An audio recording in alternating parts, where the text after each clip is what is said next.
할렐루야. 여호와의 이름을 찬송하라. 여호와의 종들아 찬송하라. 여호와의 집 우리 여호와의 성전 곧 우리 하나님의 성전들에 서 있는 너희여 여호와를 찬송하라.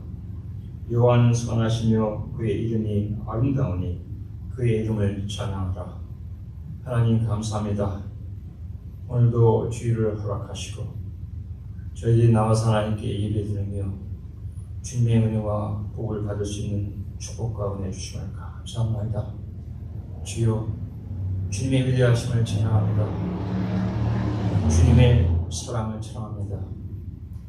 주님의 은혜를 찬양합니다. 주님의 살아계심을 찬양합니다. 오늘도 이 시간 여기에 함께 하심을 찬양합니다. 오늘도 주님의 말씀을 사모하여 또 주님께 예배드리고자 나온 주의 신령들 하나님께서 다 받아주시고 은혜와 복으로 내려주시옵소서. 주여, 위로가 필요한 자 하나님께서 마음을 주님께서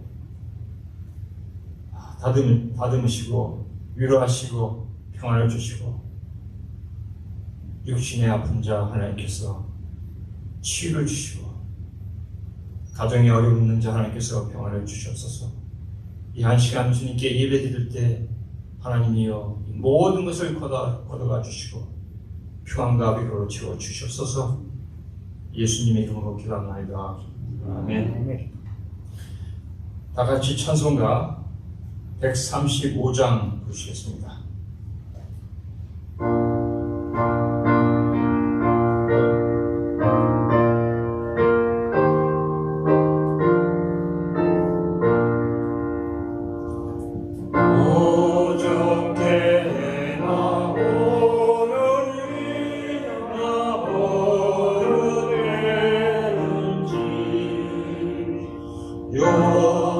영원토록 변함없는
지나고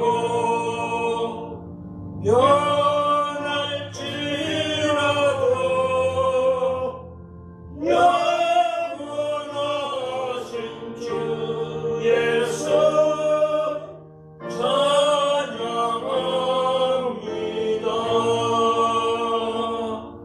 아멘. 성시교도 37번입니다. 시편 91편. 지존자의 은밀한 곳에 거주하며 나는 여호와를 향하여 말하기를 그는 나의 피난처요 나의 요새요 내가 의뢰하는 하나님이라 하리니 이는 그가 그를 새 사냥꾼의 얼굴에서 심한 전쟁에서 건지실 것이며 그가 너를 그의 기치로 덮으시리니 내가 그의 날개 아래 피하리로다. 그의 진실함은 방패와 손방패가 되시는 천명이 내 왼쪽에서 만명이 내 오른쪽에서 엎드러지나 이 세상이 내게 가까이하지 못하리라. 그가 너를 위하여 그의 천사들을 명령하사 내 모든 길에서 너를 지키게 하시리라. 하나님이 이르시되 그가 나를 사랑하는 줄 내가 그를 건지리라. 그가 내 이름을 안주 내가 그를 높이리라. 아멘. 다같이 사도신경으로 우리 신앙을 고백하겠습니다. 전능하사 천지를 만드신 하나님 아버지를 내가 믿사하며 그 외아들 우리 주 예수 그리스도를 믿사오니 이는 성령으로 잉태하사 동정녀 마리에 나시고 본디오 빌라도에게 고난을 받으사 십자가에 못 박혀 죽으시고 장사지 사흘 만에 죽은 자 가운데서 다시 살아나시며 하늘에 오르사 전능하신 하나님 우편에 앉아 계시다가 저리로서 산 자와 죽은 자를 심판하려 오시리라. 성령을 믿사하며 거룩한 공예와 성도가 서로 교통하는 것과 죄를 사하여 주시는 것과 몸이 다시 사는 것과 영원히 사는 것을 믿사옵나이다. 아멘. 다같이 앉으셔서 찬송가 620장 주시겠습니다.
밤에도 주의 밝은 내림도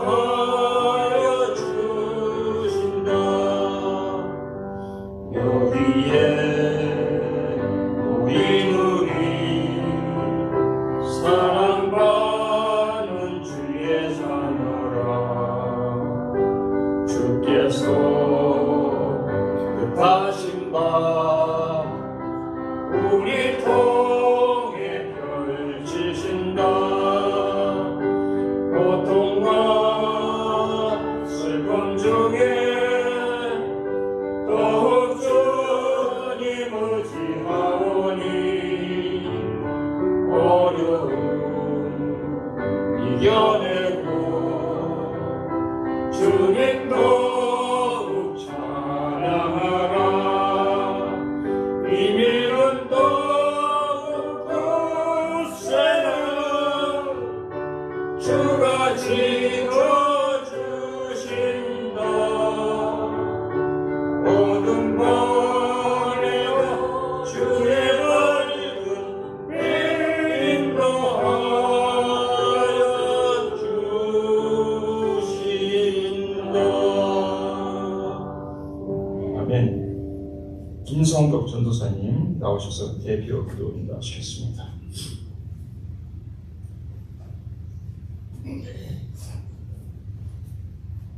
같이 기도드리겠습니다. 만군의 여호와는 정의로우심으로 높임을 받으시며 거룩하신 하나님은 공의로우심으로 거룩하다 일컬음을 받으시리로다. 만군의 여호와 거룩하신 하나님 아버지, 찬송과 존귀와 영광과 권능을 세세토록 받으시옵소서. 변함없는 주님의 사랑과 은혜 가운데 있게 하시며 오늘도 주의 존전에 나와 예배하게 하시며 감사드립니다. 메마른 대지 위에 단비가 내리듯이 예배의 자리에 모인 모든 주의 백성들에게 은혜의 단비를 내려 주옵소서. 화려했던 꽃들도 시들고 젊음도 영화로운 여왕의 왕자도 시간이 흐름을 역행할 수 없는 것이 진리이나 하나님의 백성된 저희들은 이 땅에서의 삶이 끝이 아니요 사모하는 본향에서 주님과 영원히 함께하는 영생의 소망이 있기에 오늘도 현실의 삶을 극복하고 나아갑니다.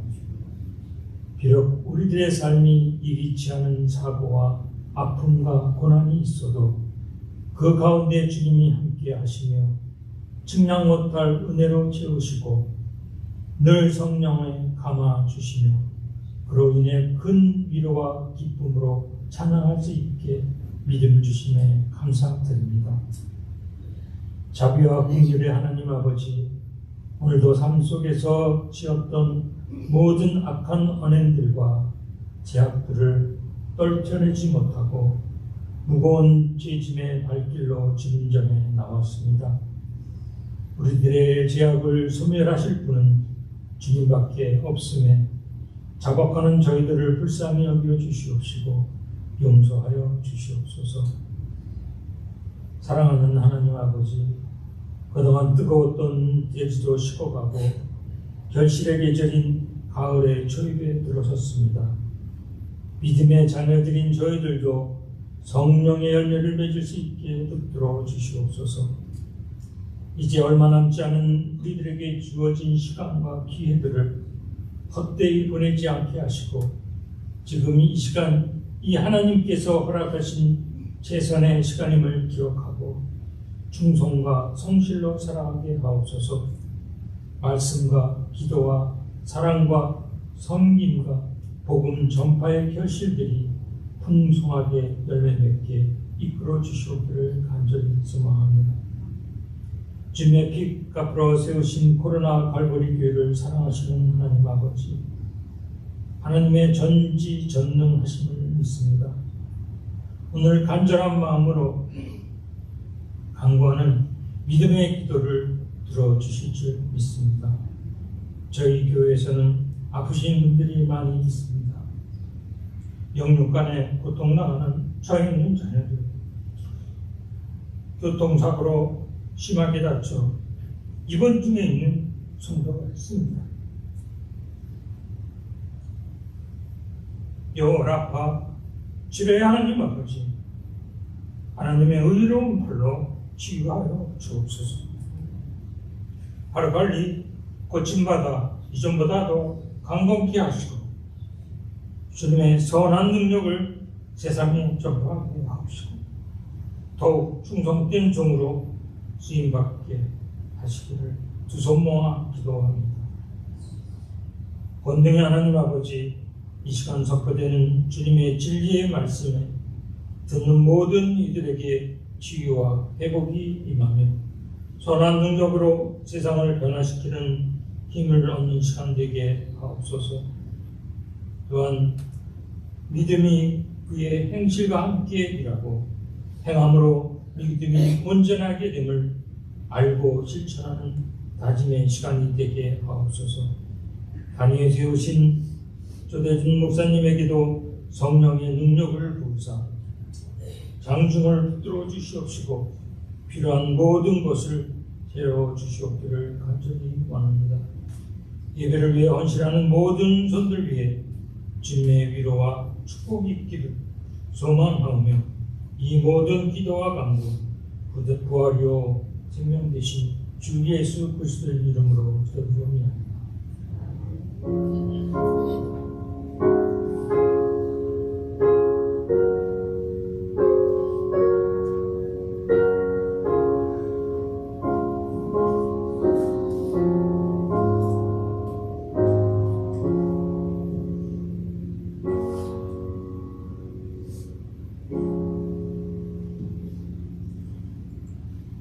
오늘 받을 말씀은 창세기 12장, 13장, 24장 이렇게 세 곳인데 찾아서 읽겠습니다. 창세기 12장 먼저 구약으로 14페이지 정도 됩니다.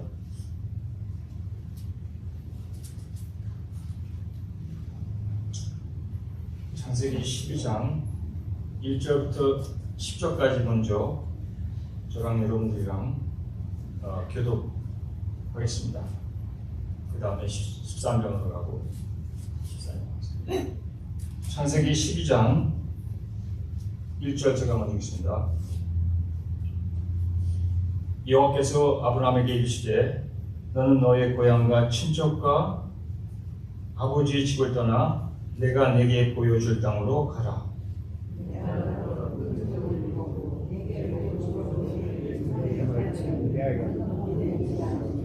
너를 축복하는 자에게는 내가 복을 내리고 너를 저주하는 자에게는 내가 저주하리니 땅의 모든 족속이 너로 말미암아 복을 얻을 것이라 하신지라.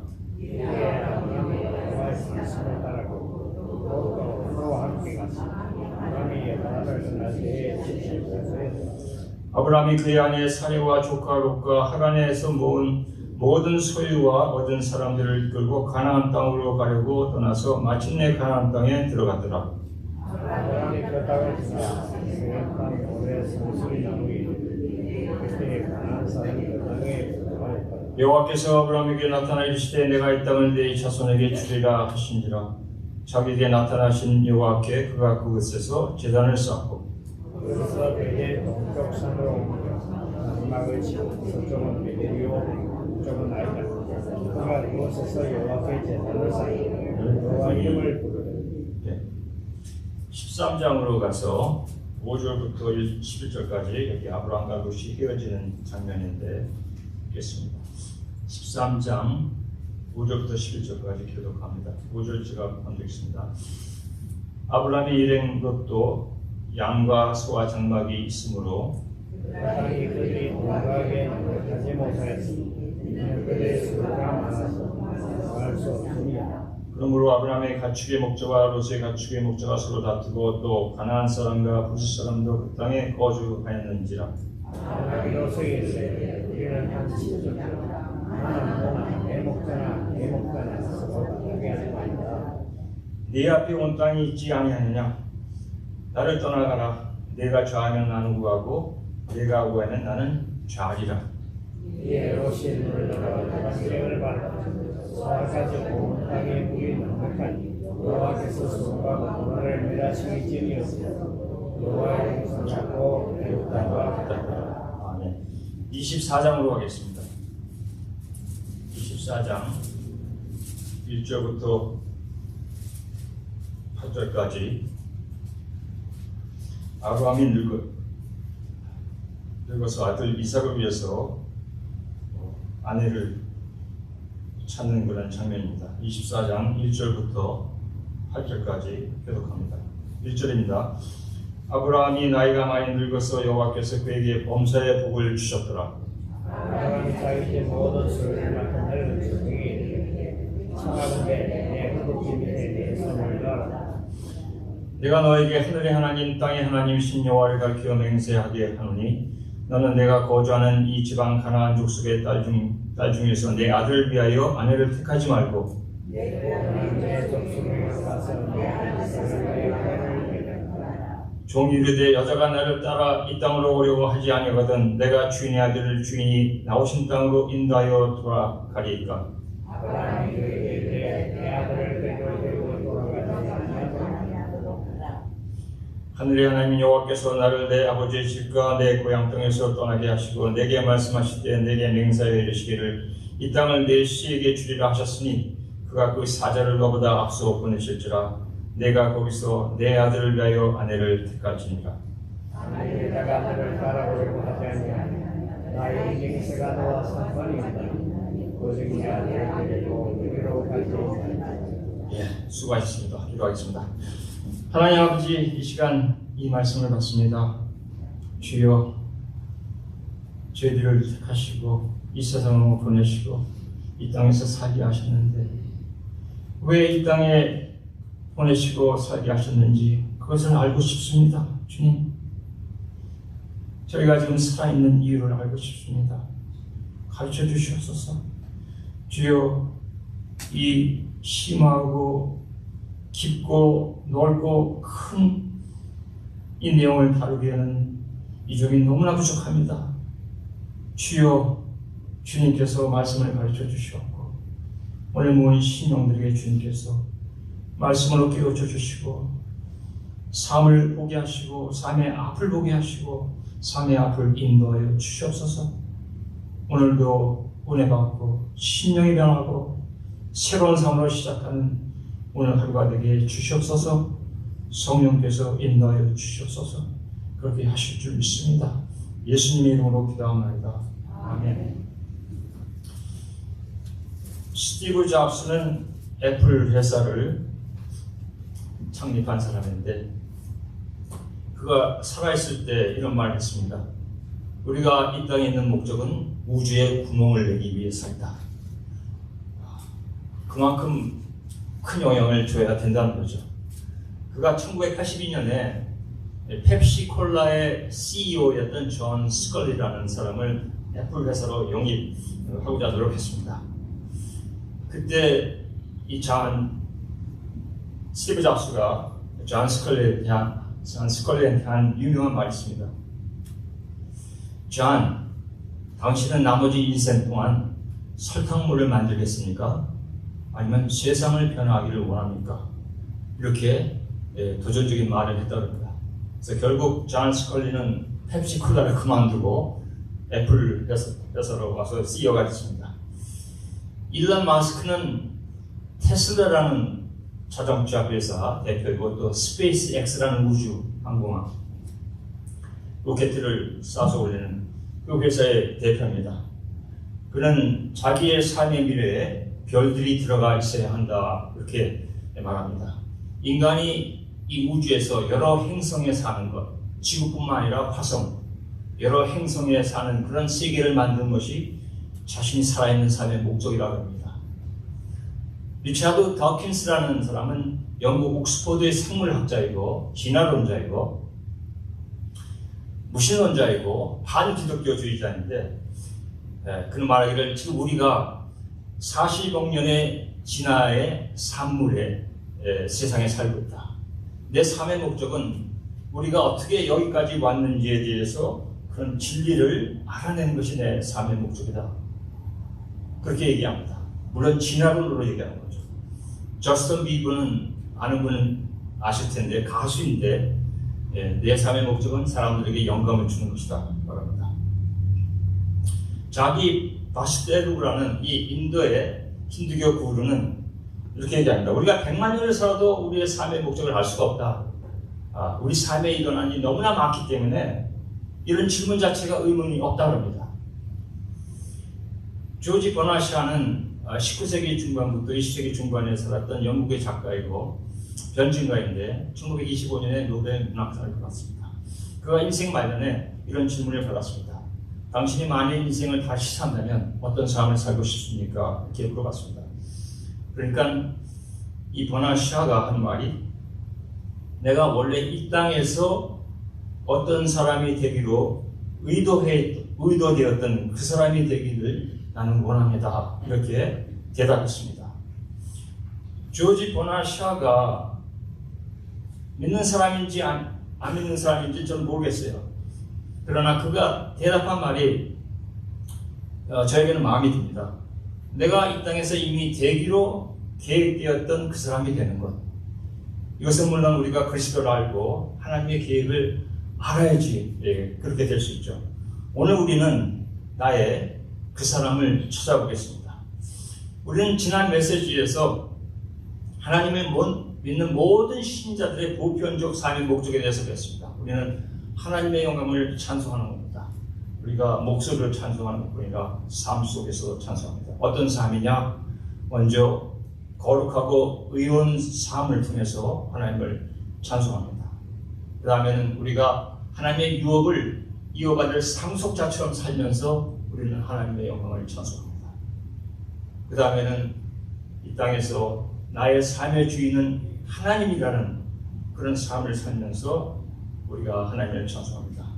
이것은 성경이 가르치는 우리 모든 신자들의 삶의 보편적 목적입니다. 그러면 성경은 신자 개인 한 사람 한 사람의 삶의 목적에 대해서는 무엇이라고 말할까요? 과연 나라는 개인 한 사람의 삶의 목적에 대해서 뭐라고 말할까요? 그리고 과연 그 목적은 무엇일까요? 성경을 보면 신자 각자에게 주신 삶의 목적이 있다는 것을 분명히 가르칩니다. 사도행전 13장 36절에 이렇게 기록합니다. 다윗은 당시에 하나님의 뜻, 즉 하나님의 목적을 쫓아 섬기다가 잠들어 그 조상들과 함께 묻혀 썩음을 당하였을 때, 그래서 다윗이 하나님이 그에게 주신 목적이 이 땅에서 이루어졌을 때 하나님께서 그를 하늘나라로 부르셨습니다. 시편 139편 16절에도 내 형질이 이루기 전에 주의 눈이 보셨으며 나를 위하여 정한 날이 하나도 되기 전에 주의 책에 다 기록이 되었나이다. 이미 나의 삶이 다 예정되었고 나의 삶의 목적은 정해졌습니다. 그러므로 하나님께서 교회를 핍박했던 사울을 하나님께서 바울로 부르셨을 때 그에 대한 개인 목적을 주셨습니다. 그래서 하나님이 아나니아를 보내서 사울에게 안수하라고 하시면서 하시는 말이 가라. 이 사람은 내 이름을 이방인과 임금들과 이스라엘 자손들에게 내 이름을 전하기 위해서 택한 나의 그릇이다 라고 말씀하십니다. 여기 사도 바울의 삶의 목적이 나옵니다. 그래서 바울은 이방인과 임금들과 이스라엘 자손들에게 예수 그리스도를 전하기 위해서 살아야 합니다. 실제로 그가 그런 삶을 사는 것이 사도행전에 나옵니다. 그리고 이 목적이 끝나면 하나님께서 바울을 부르십니다. 이 삶은 바울이 살아야 하는 삶이고 바울만이 살 수 있는 삶입니다. 또한 성경은 그리스도를 믿는 신자들은 신자마다 개인 목적이 다른 것을 보여줍니다. 그래서 바울과 베드로는 같은 그리스도의 사도로 같은 예수 그리스도를 전하여도 그들이 각각 다른 개인 목적을 받았습니다. 각각 가야 할 길이 달랐습니다. 그래서 바울은 갈라디아서에서 이렇게 말합니다. 갈라디아서 2장 8절에 베드로에게 역사하사 그를 할례자의 사도로 삼으시니가 또한 내게 역사하사 나를 이방인의 사도로 삼으셨느니라. 계속해서 9절에 그래서 바울은 또 말합니다.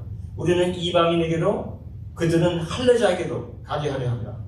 그래서 같은 그리스도의 사도이지만 베드로는 유대인에게로 바울은 이방인으로 하면서 가는 길이 달랐습니다. 예수님 밑에서 같이 3년 동안 동고동락하였던 베드로와 요한도 같은 사도고 같은 예수 그리스도를 전하는 소명을 받았어도 가야 할 길은 각각 달랐습니다. 요한복음 21장에 예수님과 베드로의 대화가 나옵니다. 18절에 예수님께서 말씀하시기를 내가 진실로 내게 이르노니 네가 젊어서는 스스로 띠뛰고 원하는 것으로 다녔거니와 늙어서는 네 팔을 벌리니 남이 네게 띠띠우고 원하지 아니하는 곳으로 데려가리라. 나를 따르라. 이렇게 예수님이 말씀하시니까 베드로가 21절에 요한을 가리키면서 주님, 이 사람은 어떻게 되게 싸움하니까 물어본다. 그러니까 주님이 22절에 내가 올 때까지 그를 머물게 하고자 할지라도 내게 무슨 상관이냐? 너는 나를 따르라. 요한이 가는 길과 네가 가는 길은 다르다. 그건 네가 상관할 바 아니다. 너는 내 길을 충실히 가라는 것입니다. 베드로와 요한의 개인 목적이 다릅니다. 그러므로 성경이 가르치는 것은 분명히 신자는 각각 하나님께서 주신 개인 목적이 있고 이 개인 목적은 신자마다 다르다는 겁니다. 우리는 이 개인 목적을 나에게 주신 언약이라고 부를 수 있습니다.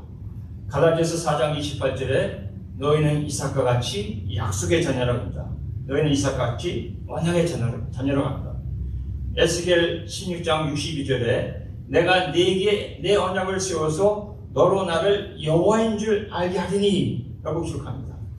시편 89편 3절에도 주께서 이르시되 내가 나의 택한 자와 언약을 맺으며 라고 하면서 하나님의 택한 자는 하나님의 언약이 있는 것을 보여줍니다. 즉 하나님을 믿는 신자들은 하나님께서 주신 언약을 가지고 있습니다. 이 언약의 나의 삶의 영적인 목적입니다. 이 언약은 우리가 구원받을 때 주어집니다. 언약은 하나님과 나와의 신성한 약속인데 언약은 하나님께서 일방적으로 우리에게 주십니다. 그리고 이것은 일생 동안 변하지 않습니다. 우리가 이 땅에서 선생으로 산다, CPA로 산다, 엔지니어로 산다. 이런 것은 우리의 삶을 통해서 변할 수가 있습니다. 그러나 언약은 바뀔 수 없습니다. 이 세상에서 살기 위한 삶의 방편은 변해도 삶의 영적인 목적, 즉 언약은 바뀔 수 없습니다. 이 언약은 하나님께서 우리에게 한 번 주시는데 그러나 한 번에 다 주시지는 않습니다. 왜냐하면 목적은 과정을 통해서 분명해지기 때문입니다. 그래서 오늘 우리는 아브라함의 삶을 통해서 우리의 삶의 개인 목적, 즉 언약을 찾는 데 도움을 얻고자 합니다. 그러면 성경이 가르치는 언약은 어떤 것일까요? 하나님의 언약은 우리에게 과격한 결단과 체질 변화를 요구하면서 우리에게 주어집니다. 여기 12장 1절 보시기 바랍니다. 하나님께서 아브라함에게 말씀하십니다.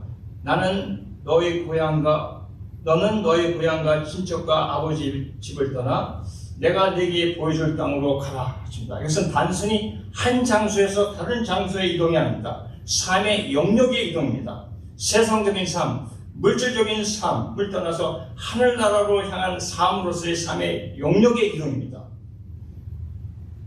인간이 이 땅에 뿌리박고 있는 모든 것을 성도체 다 뽑아버리고 오직 하나님만 믿고 따르는 삶입니다. 이제부터 삶의 목적이 이것 말고 다른 것은 없습니다. 영원한 세계에서 창세전에 우리를 택하시고 그 기쁘신 뜻대로 예정하신 것을 시간세계에 들어오셔서 이루시는데 이 언약의 콜링으로부터 시작합니다. 그러므로 이 콜링은 물질세계에서 일어나는 한 장소에서 다른 장소로 이동하는 것, 이상한 것 정도로 이해해서는 안 됩니다. 영원 세계에 있는 하나님의 손이 시간세계로 뚫고 들어와서 아브라함의 삶을 주님께서 손으로 잡으시는 순간입니다. 그러므로 이것은 영혼과 시간이 만나는 순간이고 아브라함이라는 사람에게는 시간과 물질 세계의 영역에서 영원한 세계의 영역의 삶으로 옮겨가는 순간입니다. 그러므로 이제부터는 보고 걷는 것이 아니라 믿음으로 걷는 것입니다. 고린도후서 5장 7절에 이는 우리가 믿음으로 행하고 보는 것으로 행하지 아니함이니라. 완전히 바뀌었습니다, 삶이. 그러면 이런 삶은 무엇을 믿느냐? 하나님의 말씀을 믿는 것입니다. 4절 보세요. 아브라함이 여호와의 말씀을 따라갔고 라고 합니다. 이제부터는 하나님 말씀을 먹고 말씀을 따라 사는 삶입니다. 우리가 구원을 받으면 감정이 따라올 수도 있고 감정이 따라오지 않을 수도 있습니다. 그러나 진실로 성령이 우리 안에 들어와서 구원을 받았으면 말씀에 대한 굶주림이 있어야 됩니다. 아기가 태어나서 살아있다면 젖을 달라고 그러고 먹을 것을 찾는 것처럼 진실로 성령으로 거듭난 사람은 말씀을 사모하고 말씀을 갈망합니다. 말씀을 아는 것, 말씀을 배우는 것을 좋아합니다. 왜냐하면 거듭난 영혼은 말씀을 먹고 자라기 때문입니다. 마태복음 4장 4절에서 주님께서 말씀하시기를 사람이 떡으로만 사는 것이 아니요 하나님의 입으로부터 나오는 모든 말씀으로 살 것이라 말씀합니다. 우리가 먹는 음식만 바꿔도 육신의 체질 변화가 일어납니다. 하나님의 말씀이 즉 언약이 우리의 영혼에 들어오면 인생관이 달라지고 삶의 체질 변화가 일어납니다. 영혼 세계에서 시간 세계를 깨고 들어온 이 말씀, 무에서 유가 되게 하신 이 말씀이 우리 심령에 들어오면 우리 존재의 근거를 흔들어 놓고 삶의 체질 변화를 일으킵니다. 왜 이런 과격한 삶의 체질 변화가 일어나야 할까요? 왜냐하면 이제부터는 믿음과 인내로 살아야 하기 때문입니다. 믿음을 붙잡고 인내하면서 살 수 있는 삶의 체질 변화가 체질이 되어야 됩니다. 그래서 언약은 우리에게 믿음과 인내를 요구합니다. 아브라함이 하나님의 말씀만 믿고 고향 친척 아버지의 집을 떠나서 하나님이 가나안 땅으로 왔습니다. 처음부터 보세요. 처음부터 가나안 땅이라고 말씀하시지 않습니다. 순종하고 떠나니까 도착한 땅이 가나안 땅입니다. 12장 7절에 하나님께서 내가 이 땅을 네 자손에게 주리라 하였습니다.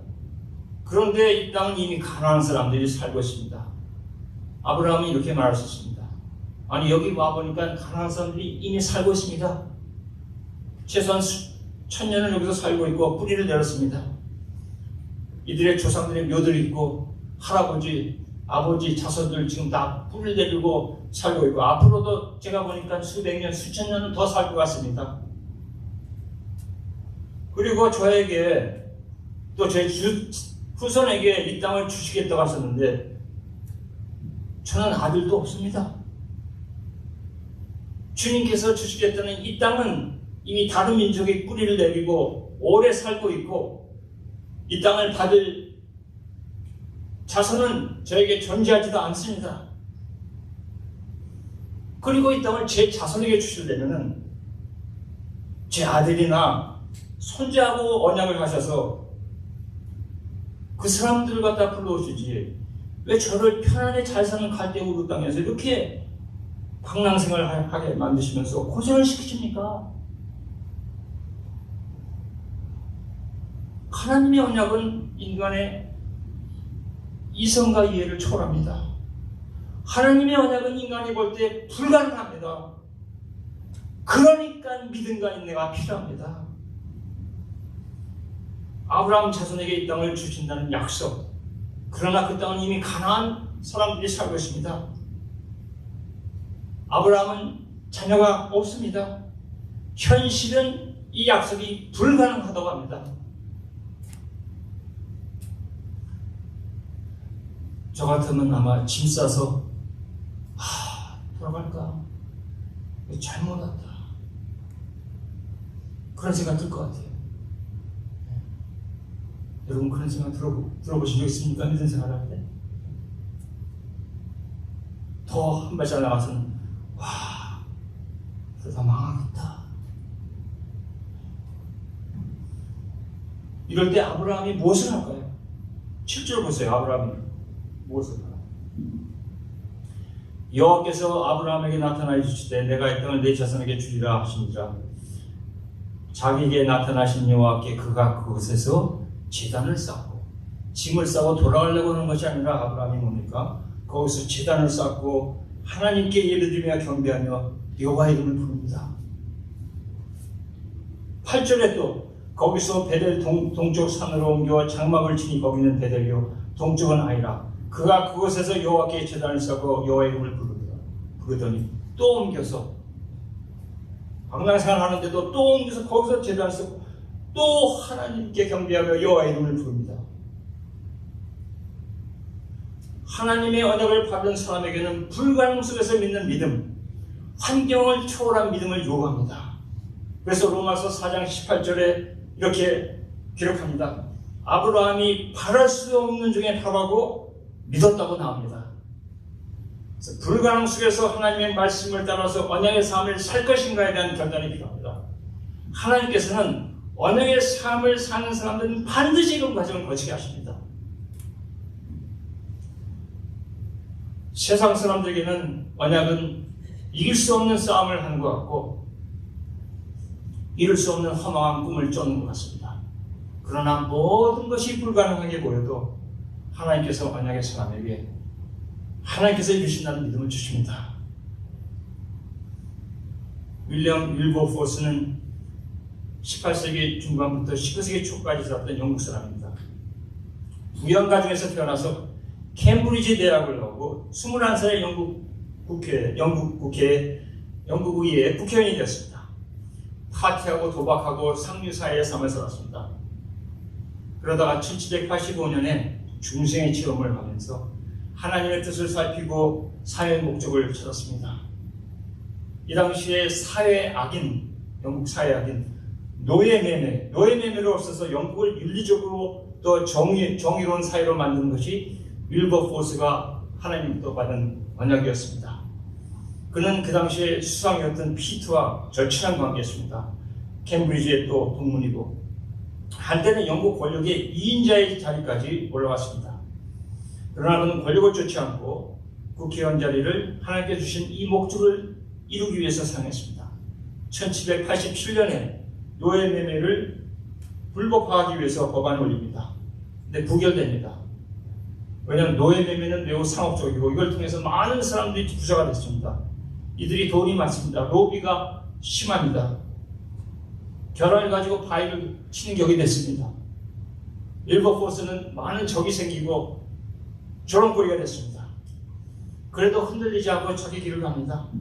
다음에 또 법안을 올립니다. 또 부결됩니다. 다음에 또 올립니다. 또 부결됩니다. 다음에 또 올립니다. 결국은 20년 후인 1807년에 법안이 통과되면서 영국에서 노예 매매가 불법이 됩니다. 윌버포스는 이런 정의로운 싸움을 하다가 심신이 지쳐서 병에 걸립니다. 근데 여기서 그치지 않고 전 영국의 모든 노예들이 해방되고 이들에게 자유를 주기 위해서 또 앞장서 싸웁니다. 병석에 누워서도 합니다. 결국 1833년 영국에서 노예 제도가 불법이 되고 모든 노예가 해방됩니다. 윌버포스는 이 법안이 통과되고 3일 후에 세상을 떠납니다. 여러분의 꿈은 무엇입니까? 옛날에는 있었는데, 젊을 때는 있었는데 지금은 다 없어졌습니까? 무엇이 그 꿈이 없어지겠습니까? 누가 그 꿈이 없어지겠습니까? 아브라함처럼 바랄 수 없는 중에 바로 믿는 믿음으로 하나님 앞에 제단을 쌓아보시기 바랍니다. 여러분은 세상을 바꿔놓을 수 있는 언약의 사람이라는 것을 잊지 마십시오. 잊지 마세요. 언약은 이런 믿음과 인내의 삶의 여정을 통해서 점진적이며 구체적으로 우리에게 주어집니다. 언약이 우리가 주님을 믿을 때 주어지지만 언약의 구체적인 내용은 이때 한 번에 주어지지 않고 우리가 일생 동안 믿음의 삶을 살면서 점점 구체화되고 분명하게 우리에게 알려집니다. 창세기 12장에 아브라함은 75세의 언약을 받는데 그가 앞으로 큰 민족을 이루고 모든 족속이 그로 말미암아 복을 받을 것이라는 언약을 받습니다. 그러나 그에게 아들이 하나도 없습니다. 이것이 그의 삶에서 언제 어떻게 이루어질지 하나님께서 여기에 대해서 말씀하시지 않습니다. 근데 창세기 15장에 하나님이 다시 나타나셔서 12장에 아브라함의 추정력을 다시 말씀하십니다. 그의 자손이 별같이 많겠고 가나안 땅을 그에게 주실 것을 말씀하십니다. 그래서 여기 15장에 나온 내용은 12장에 나오는 언약의 내용과 같습니다. 근데 아브라함은 아들이 없으니까 그때 엘리에셀이라는 종이 있었는데 엘리에셀이 상속자가 되기를 원합니다. 그래서 15장 4절에 이렇게 말합니다. 내 몸에서 엘리에셀이 상속되기를 원하는데 하나님께서 이렇게 말씀하십니다. 15장 4절에 내 몸에서 날 자가 내 상속자가 되리라. 그러므로 창세기 15장에서 주시는 언약은 좀 더 구체적인 내용이 알려지게 됩니다. 이제는 아브라함은 하나님께서 약속하신 큰 민족이 엘리에셀이나 어떤 양자를 통해서 나오는 것이 아니라 자신이 낳은 아들로부터 나올 것임을 알게 됩니다. 또 창세기 17장에 하나님이 또 나타나셔서 아브라함에게 언약을 주십니다. 이 내용이 2절부터 7절에 나오는데 내가 내 언약을 나와 너 사이에 두어 너를 크게 번성하게 하리라. 보라, 내 언약이 너와 함께 있으니 너는 여러 민족의 아버지가 될지라. 본질적으로 같은 내용입니다. 아브라함은 많은 민족의 조상이 될 것이고 그의 후손은 언약의 백성이 될 것이라는 것입니다. 근데 이때 아브라함에게는 사라의 여종 하갈이 낳은 아들 이스마엘이 있었습니다. 그래서 그는 이스마엘이 상속자가 되기를 원하나이다, 이렇게 하나님께 얘기합니다. 17장 18절에 이스마엘이나 하나님 앞에 살기를 원하나이다. 그러니까 하나님은 이스마엘이 상속자가 되지 않을 것이라고 말씀합니다. 여기서 또 한 번 하나님의 언약은 좀 더 구체적으로 알려지게 됩니다. 이스마엘은 아브라함의 아들이지만 아브라함의 아내 사라가 낳은 아들이 아니므로 상속자가 될 수 없다는 겁니다. 그리고 사라는 여러 민족의 어머니가 될 것이라고 또 말씀하십니다. 그래서 사라는 아브라함의 상속자 아들의 어머니로 밝혀졌을 뿐 아니라 이 아들의 이름도 하나님께서 주십니다. 17장 19절에 네 아내 사라가 내게 아들을 낳으리니 너는 그 이름을 이삭이라 하라. 그리고 17장 21절에 가면 이 아들을 낳을 때도 알려주십니다. 18장 10절에 가서는 더 구체적으로 알려주십니다. 18장 10절에 그가 이르시되 내년 이맘때 내가 반드시 내게로 돌아오리니 네 아내 사라에게 아들이 있으리라. 이제 다 나왔습니다. 이름까지. 아니 이거를 창세기 12장에 24년 전에 좀 알려주시지. 근데 하나님 그렇게 하시지 않습니다. 창세기 10장부터 18장까지 하나님께서 아브라함에 주신 언약은 하나이지만 아브라함의 신앙의 삶의 여정을 통해서 언약이 더 구체화되고 분명해지는 것을 알 수 있습니다. 아브라함은 75세의 언약을 받았으나 그 후의 삶의 25년 동안을 통해서 언약이 더 분명해졌고 결국에는 약속의 자녀 이삭을 낳음으로 하나님께서 말씀하신 대로 언약을 이루십니다. 하나님은 우리에게 언약을 주시지만 전부 한 번에 다 주시지 않습니다. 어느 정도 방향을 알려주시지만 구체적으로 언제 어떻게 하나님의 역사가 이루어질 것은 알려주시지 않습니다. 이것은 우리 신앙의 삶의 여정을 통해서 기도를 통해서 더 분명해지고 구체화됩니다.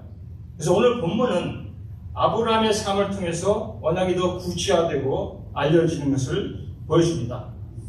아브라함이 언약의 방향을 받았지만 이것을 실질적으로 언제 어떻게 이루어지는 것은 그의 삶에서 수많은 재난을 쌓고 수없이 여호와의 이름을 부르면서 그에게 알려지게 됩니다. 그래서 아브라함의 삶에서 그의 신앙과 언약이 구체화되면서 하나가 되어서 그 삶 속에서 실제로 그 언약이 이루어집니다. 근데 이 언약의 삶은 복받은 삶입니다.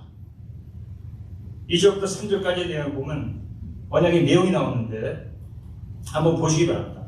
내가 너로 큰 민족을 이루고 내게 복을 주어 내 이름을 창대케 하리니 너는 복의 근원이 될지라. 너를 축복하는 자에게는 내가 복을 내리고 너를 저주하는 자에게는 내가 저주하리니 땅의 모든 족속이 너를 인하여 복을 얻을 것이니라 하시니라. 여기 복이란 말이 5번이나 나옵니다. 아브라함의 언약의 삶은 축복의 삶인 것을 보여줍니다. 이 언약 안에 하나님의 축복이 포함되어 있습니다. 하나님의 언약의 삶을 사는 사람은 가장 축복받는 삶을 사는 것입니다. 또 7절에 여호와께서 아브라함에게 나타나 이르시되 내가 이 땅을 네 자손에게 주리라 하십니다. 땅을 받는 물질적인 축복도 포함되어 있습니다. 앞으로 아브라함이 받을 모든 복은 이 언약 안에 포함되어 있습니다. 아브라함이 이 언약대로 살면은 이 모든 복을 받아들입니다. 그래서 아브라함이 하나님으로부터 받은 언약 안에 그의 삶의 목적, 그의 삶의 축복, 그의 받은 모든 능력이 여기다 포함되어 있습니다. 여러분, 여러분의 언약 안에 여러분이 받은 모든 복이 포함되어 있습니다. 그러면 우리가 언약의 삶을 살면은 복 받으려고 여기저기 찾아다닐 필요 없어요. 그럼 이런 언약을 따라 사는 삶은 어떤 삶이냐? 이 언약의 삶은 전진하는 믿음의 삶입니다. 목적이 생기니까 목적을 향해서 전진하는 믿음의 삶이 됩니다. 아브라함은 이제부터 약속의 땅인 가나안 땅을 물려받을 약속의 후손인 자녀를 낳고 이 언약을 이들에게 전수하는 것입니다. 아브라함이 이제부터 무엇을 하든지 작든 크든 직접적이든 간접적이든 이 목적을 향해서 삽니다.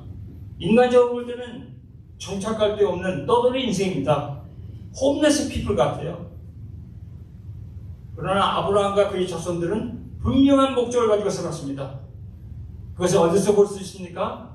아브라함이 가는 곳마다 제단을 쌓습니다. 그의 아들 이삭이 제단을 쌓습니다. 또 그의 아들 야곱이 제단을 쌓습니다. 이걸 통해서 이들은 말합니다. 세상 사람들이 어떻게 보더라도 나는 제단을 쌓고 내가 경배하는 여호와라는 하나님이 주신 삶의 목적을 따라 나는 그 삶을 산다는 겁니다. 그러므로 이들의 신앙은 항상 언약을 붙잡고 있었고 이들의 삶은 항상 이 목적을 향해서 움직여 나갔습니다. 배는 목적지를 향해서 움직여야지 항해하는 것입니다. 그 전까지는 그냥 바닷물에 떠돌아다니는 것입니다. 여러분의 신앙의 배는 지금 항해 중입니까? 아니면 영적인 바다에서 또 돌아다니고 있습니까? 올해도 이미 8달이 지났습니다. 여러분의 신앙의 배는 올해 1월 1일보다 목적지에 더 가까이 왔습니까? 하나님의 언약은 여러분의 신앙의 삶을 이끌고 갑니다. 또 언약의 삶은 하나님이 주시는 자신감을 가지고 삽니다. 언약은 나에 대한 하나님의 뜻이기 때문에 언약을 따라 살면은 하나님 뜻 안에 있다는 이 평안과 확신이 있기 때문에 하나님 안에 자신감이 생깁니다. 그래서 물론 교만함이 아니고 거만함도 아닙니다. 언약의 사람은 겸손하고 평안하고 젠틀하게 하게 보이지만 그 내면에 하나님께서 주신 사람이 알지 못한 자신감이 있습니다. 그것은 절대로 교만함, 거만함이 아닙니다. 겸손함 속에서 나오는 파워입니다. 하나님께서 나와 함께 하신다는 확신입니다. 이 13장에 보세요. 13장 우리가 읽었는데 아브라함과 롯이 서로 헤어지는 장면인데 아브라함과 롯이 너무 소유가 많으니까 아브라함이 롯에게 우리 서로 목자들이 다투니까 우리 다투지 말고 서로 헤어지자 합니다. 아브라함이 조카 롯에게 네가 좌하면 내가 우하고 네가 우하면 내가 좌하겠다. 그러니까 롯이 이 땅을 쭉 살펴보더니 동쪽 요단을 보니까 물이 있고 여호와의 동산이 있고 애굽 땅과 같이 비옥한 땅이었습니다. 그래서 롯은 요단 지역을 택해서 동쪽으로 떠났습니다. 아브라함은 서쪽을 택해서 가나안 땅에 거주했습니다. 세상에서 이렇게 살면 손해봅니다. 바보가 떠오릅니다. 누가 이렇게 삽니까? 아브라함이 손해보는 것 같고 바보 같지만 아브라함은 하나님의 언약을 믿었습니다. 12장 7절에 내가 이 땅을 네 자손에게 주리라 하신 하나님 말씀을 믿었습니다.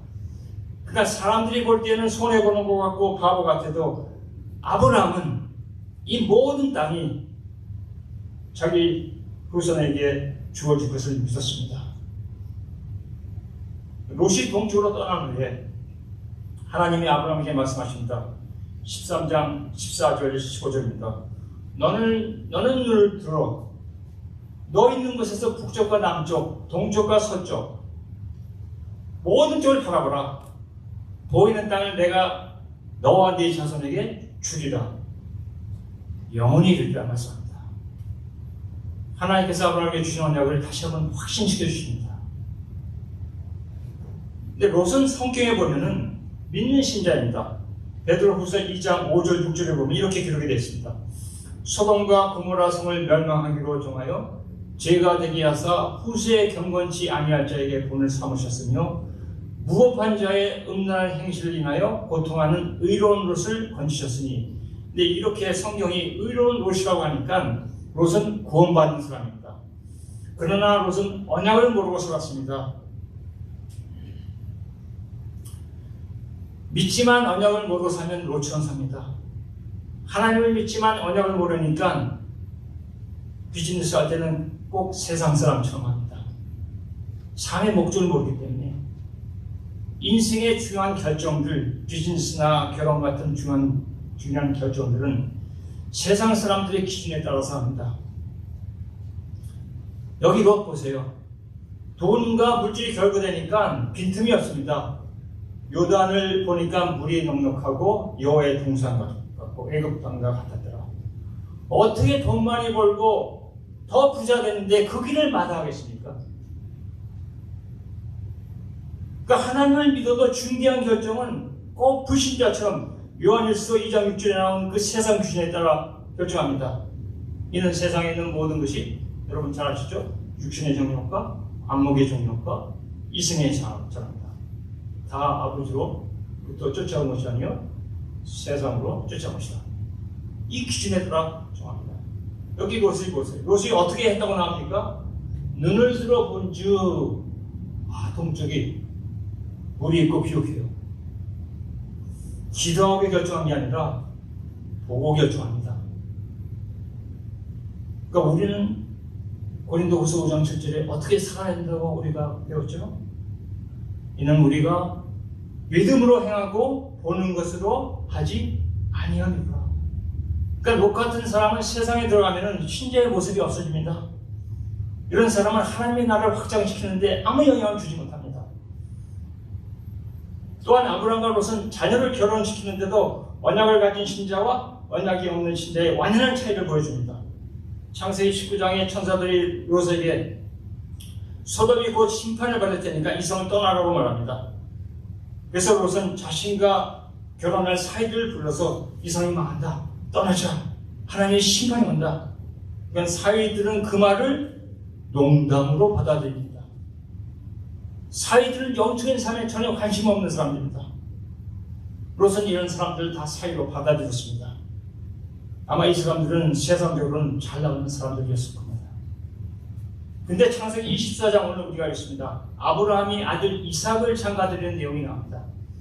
아들 이삭을 위해서 신부를 찾는데 하나님의 뜻에 따라 가나안 여자가 아니라 자기 고향 친족에게 가서 이삭을 위한 아내를 택하라고 종에게 말합니다. 종도 이 일에 대해서 기도합니다. 아브라함의 믿음이 24장 7절에 나옵니다. 하늘의 하나님 여호와께서 나를 내 아버지의 집과 내 고향 땅에서 떠나게 하시고 내게 말씀하시며 내게 맹세하여 이르기를 이 땅을 내 씨에게 주리라 하셨으니 그가 그 사자를 너보다 앞서 보내실지라 내가 거기서 내 아들을 위하여 아내를 택할지니라. 하나님의 말씀대로 합니다. 근데 만약 거기에 이삭을 따라올 여자가 없으면 어떻게 합니까? 종이 물어봅니다. 그러니까 아브라함이 대답합니다. 24장 8절에 만일 여자가 너를 따라오려고 하지 아니하면 나의 이 맹세가 너와 상관이 없나니 오직 내 아들을 데리고 그리로 가지 말지니라. 이삭을 따라올 여자가 없어서 결혼을 못해도 좋으니 하나님의 말씀을 어기지 말라는 겁니다. 그러나 아브라함은 확신합니다. 하나님께서는 어떤 방법으로도 이삭에게 맞는 좋은 아내를 주실 것을 확신합니다. 왜냐하면 하나님께서 그 자손에게 가나안 땅을 주실 거라고 약속하셨고 그 자손이 큰 민족을 이룰 것이라고 말씀하시게 됩니다. 여기서 또한 하나님의 언약을 믿는 아브라함의 하나님 안에 자신감을 볼 수 있습니다. 이렇게 하나님 안에 자신감을 가진 사람은 세상을 따라가지 않고 하나님 나라를 확장시켜 나갑니다. 이런 사람은 가는 곳마다 의와 공의를 행하고 사회를 의로운 사회로 만듭니다. 그래서 아브라함에게 주어진 언약은 아브라함 자신이 복을 받는 것뿐만 아니라 그를 통해서 땅의 모든 족속이 복을 받는 것도 포함되어 있습니다. 그를 통해서 많은 믿음의 후손들이 나와서 하나님의 나라를 세워가지고 확장시켜 나갑니다. 그래서 신약 성경에 신약의 신자들에게 믿음에 대해서 가르칠 때 종종 아브라함의 예를 듭니다. 다시 한번 로마서 4장 18절에 나오는데 아브라함이 바랄 수 없는 중에 바라고 믿었으니 이는 내 후손이 이 같으리라 하신 말씀대로 많은 민족의 조상이 되게 하려 하심을 인하니라. 그래서 아브라함이 바랄 수 없는 중에 바라고 믿어서 그가 축복받았는데 그게 왜 후대의 많은 사람들과 후손들하고 상관이 있을까요? 아브라함이 잘 믿어서 축복받아서 잘 살다가 천당 가면 되는데 그것이 다른 사람들과 무슨 상관이 있을까요? 근데 아브라함은 하나님의 언약을 믿는 믿음이었습니다. 하나님의 언약은 하나님의 계획인 하나님의 나라를 확장시키는 것과 직결됩니다. 여러분, 믿음은 개인적인 것이라고 생각하십니까? 그래서 요새는 미국도 그렇고 신앙은 프라이빗한 거니까 학교에서 얘기하지 말고 직장에서 얘기하지 말라, 말하지 말랍니다. 물론 믿음은 내가 믿어야 합니다. 믿음은 다른 사람이 믿어줄 수가 없죠. 이런 면에서는 믿음이 개인적으로 할 수 있지만 믿음의 열매, 꼭 결과는 사람들에게 나타나야 합니다.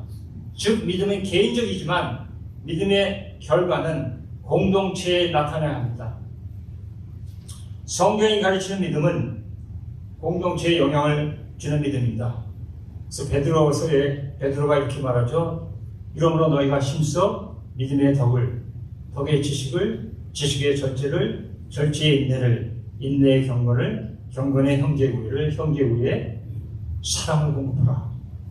믿음의 열매, 즉 사랑입니다. 사도 바울도 갈라디아서 5장 6절에 같은 말을 합니다. 그리스도 예수 안에서는 할례나 무할례는 효력이 없으되 사랑으로 역사하는 믿음뿐이다.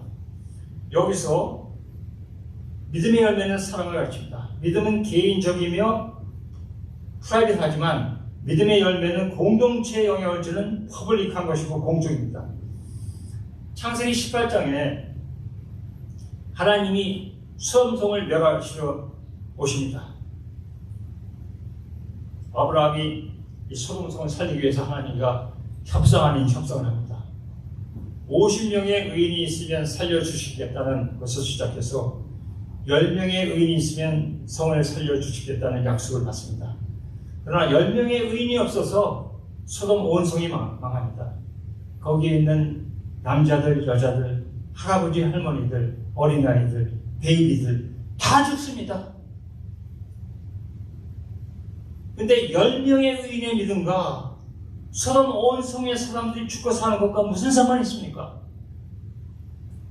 10명의 의인이 잘 믿고 잘 살다가 천당 가면 되는 거지, 도대체 이들의 믿음과 나머지 소돔의 모든 사람들이 죽고 사는 것과 무슨 상관이 있습니까?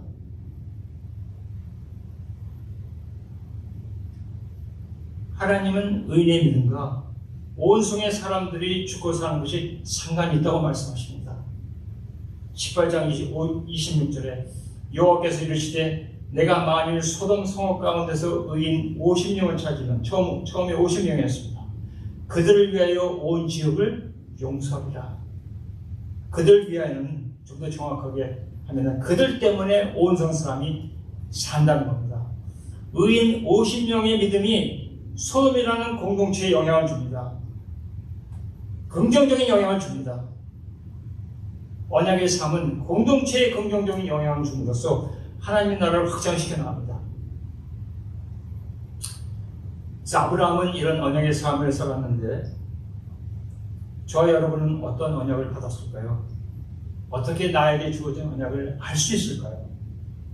우리가 아브라함처럼 하나님부터 직접 음성을 듣는다든지 요셉처럼 꿈을 통해서 받는다든지 이상을 본다든지 이런 것은 지금 이 시대는 드뭅니다. 또한 언약은 단번에 주어지지 않기 때문에 우리가 이것을 알기 위해서는 평생 이 언약을 아는 것이 과제입니다. 근데 성경은 우리가 우리 자신에게 주신 언약을 알 수 있는 방법과 길을 제시합니다. 먼저 하나님과 친밀한 관계에 들어가야 합니다. 시편 25편 14절에 여호와의 친밀하심이 그를 경외하는 자들에게 있으며 그의 언약을 그들에게 보이시리로다.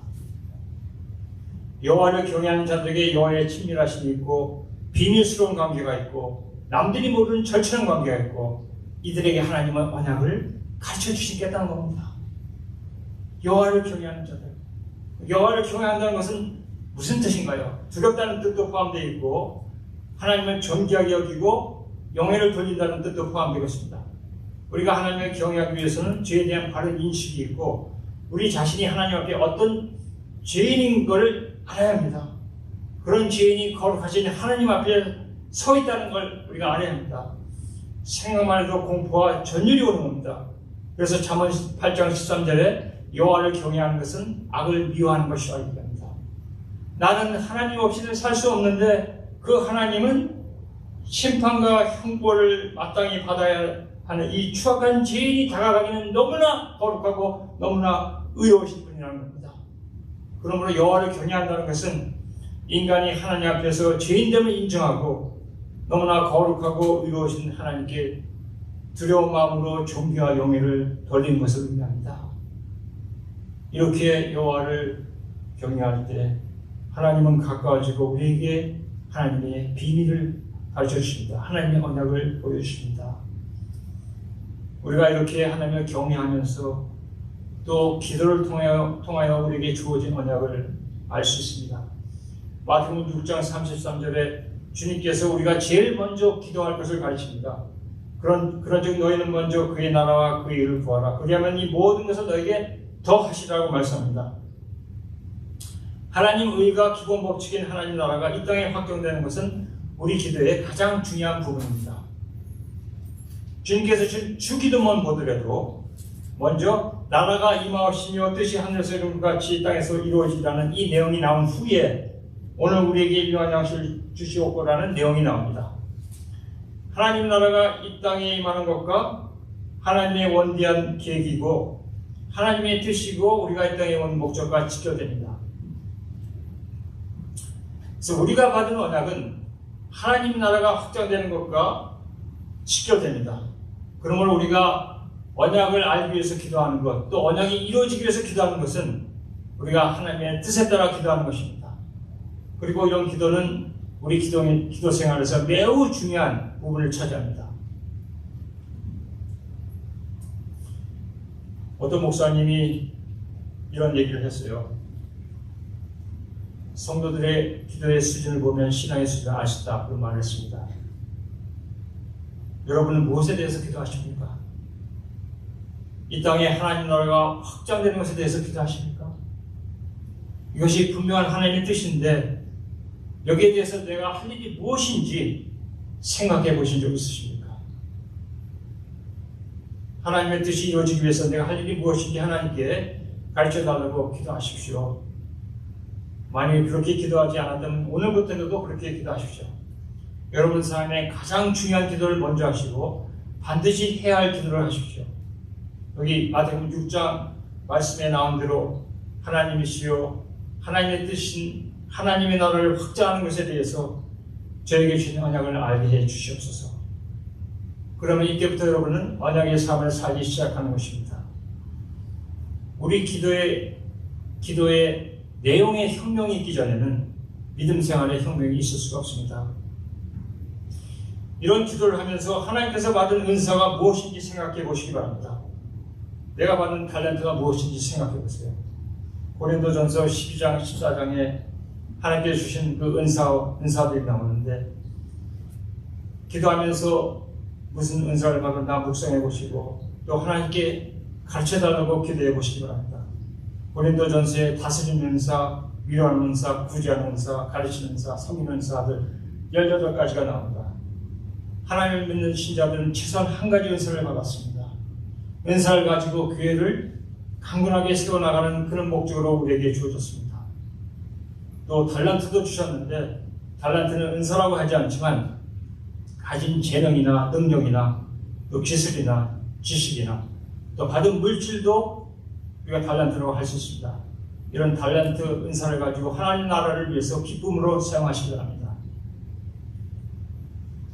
미션 에이비에이션 펠로십이라는 그런 선교회가 있습니다. 이것은 2차 세계대전 후에 비행기 파일럿들이 세운 선교회인데 이 사람들은 비행기 조종하는 것, 타는 것을 좋아합니다. 그래서 이것에 대한 그런 특별한 기술과 탤런트를 가지고 있는데 이것을 가지고 하나님 나라의 확장을 위해서 사용합니다. 그래서 차로도 갈 수 없는데 걸어서도 갈 수 없는 산 높은 오지 같은 곳에 선교사들을 데려다주고 데려오고 또 이들에게 생활 필수품, 의약품들 갖다 공급해주는 그런 일을 합니다. 그래서 비행기 조종사라는 기술과 탤런트를 사용해서 믿음의 공동체를 섬기면서 하나님 나라를 확장시켜 나갑니다. 이렇게 그 받은 은사와 탤런트를 가지고 교회를 섬기면서 믿음의 공동체를 섬기십시오. 그럼 하나님께서 이런 삶을 통해서 언약을 하나하나 여러분에게 가르쳐 주시고 또 알려주시기 시작하실 겁니다.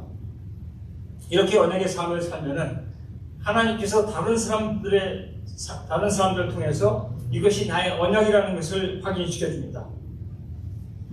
아브라함이 언약의 삶을 살고 있었습니다. 그런데 아비멜렉과 그 군대 장관 비골이 옵니다.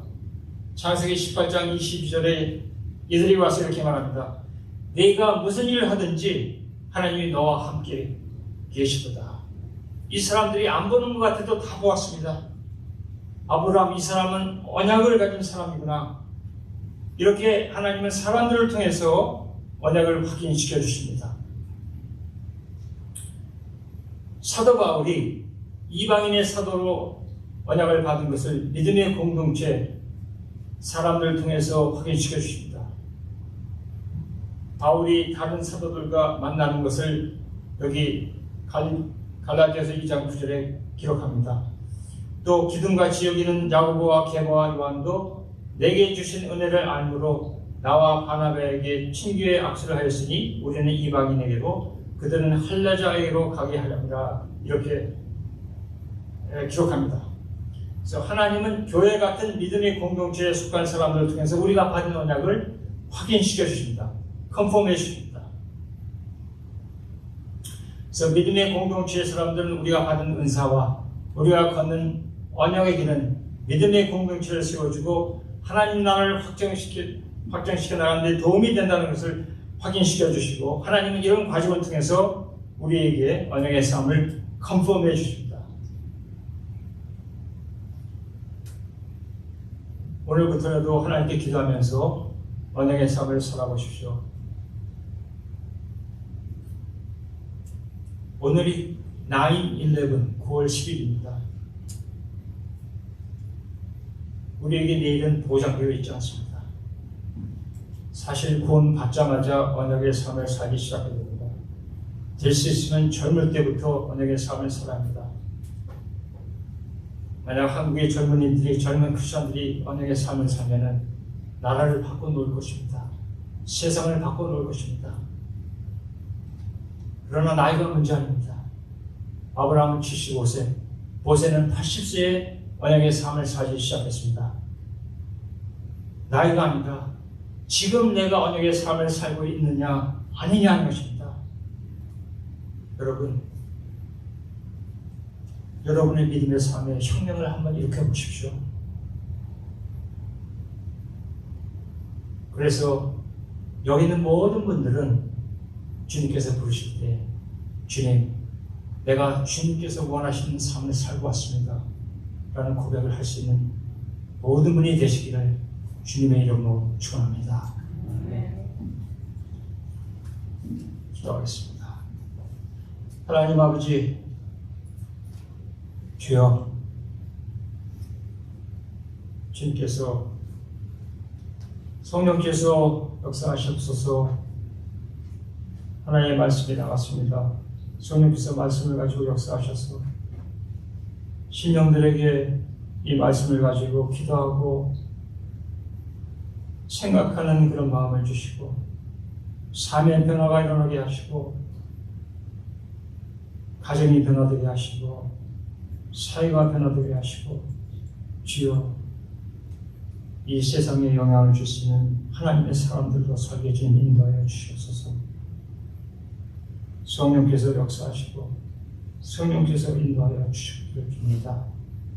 하나님 아버지, 주여, 저희가 처하는 환경을 볼 때 너무나 부족하고 힘들 것 같지만 그러나 아브라함 같은 믿음을 주시고 아브라함을 따라 사는 그런 믿음의 삶이 되도록 주님 인도하여 주시옵소서. 감사합니다. 예수님의 이름으로 기도합니다. 아멘.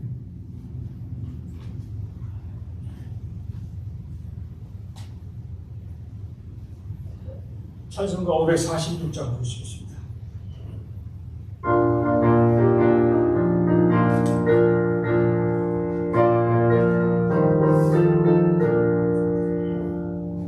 주님 약속하신 말씀 위에서 영원토록 주를 찬송하리.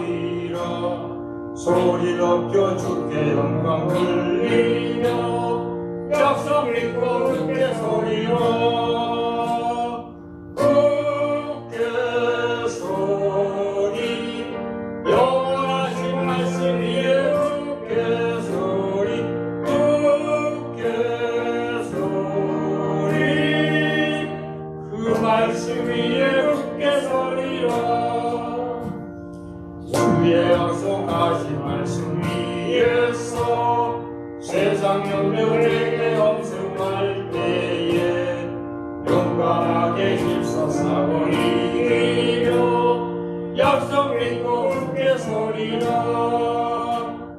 굳게 소리 영원하신 말씀 위에 굳게 소리 굳게 소리 그 말씀 위에 굳게 소리라 주님 약속하신 말씀 위에서 영원하신 주의 사랑이 믿고 성령으로 싸워 이기며 약속 믿고 굳게 소리라 굳게 소리 영원하신 말씀 위에 굳게 소리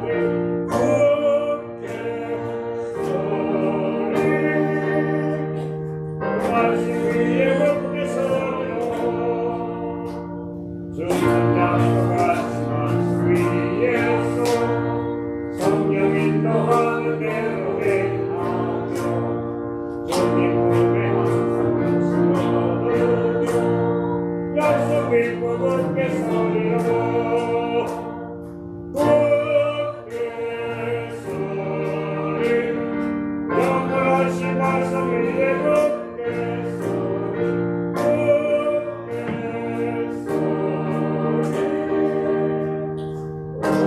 소리 말씀 위에 굳게 소리라 아멘. 기도하겠습니다. 하나님 아버지, 이 시간 주의 사랑하는 성도들이 주님께 물질을 바쳤습니다. 주여, 바친 성도들 주님께서 축복하시고 위로하시고 30배, 60배, 100배로서 주님께서 갚아주시고 앞으로도 또 기쁘고 감사한 마음으로 물질을 바칠 수 있도록 이들의 삶을 축복하시고 인도하여 주시옵소서. 가정을 평화롭게 주님께서 붙잡아 주시고 건강을 주시고 주여 삶 속에서 감사가 넘치게 하여 주시옵소서. 마음은 원치만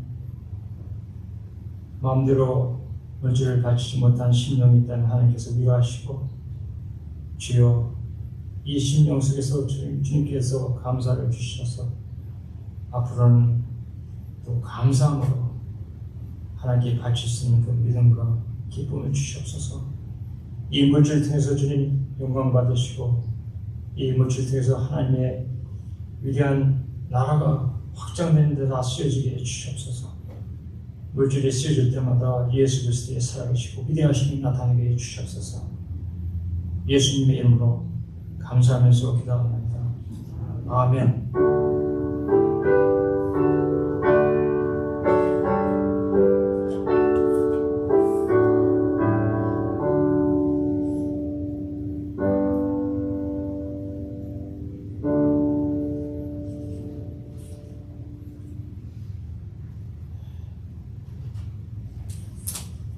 교회 앞에 광고 말씀드리겠습니다. 오늘 9월 10일입니다.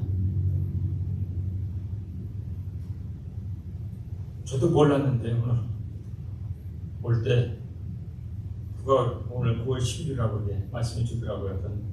9월 10일 날 설교를 하는 것에 대해서만 생각하느라고 9월 10일에 대해서 잊어버렸는데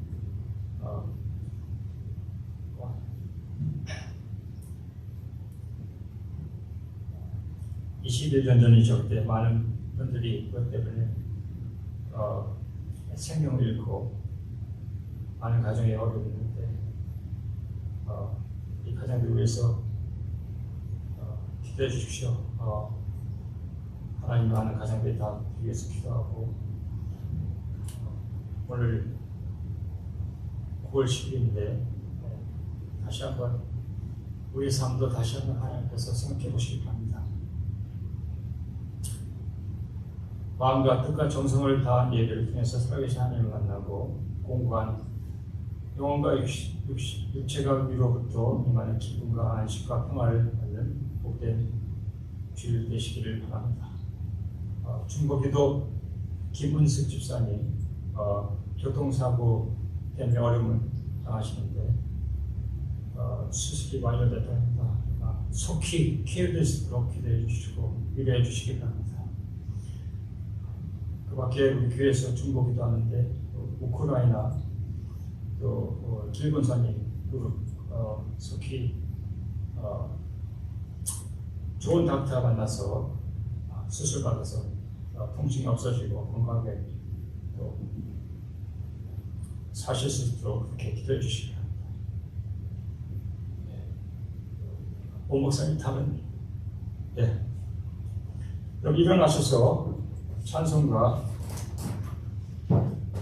502장 다 같이 부르시겠습니다.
다 같이 기도하시겠습니다.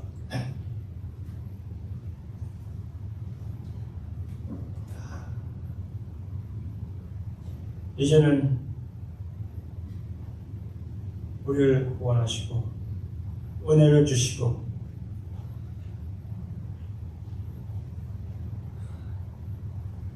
우리 앞에 가시면서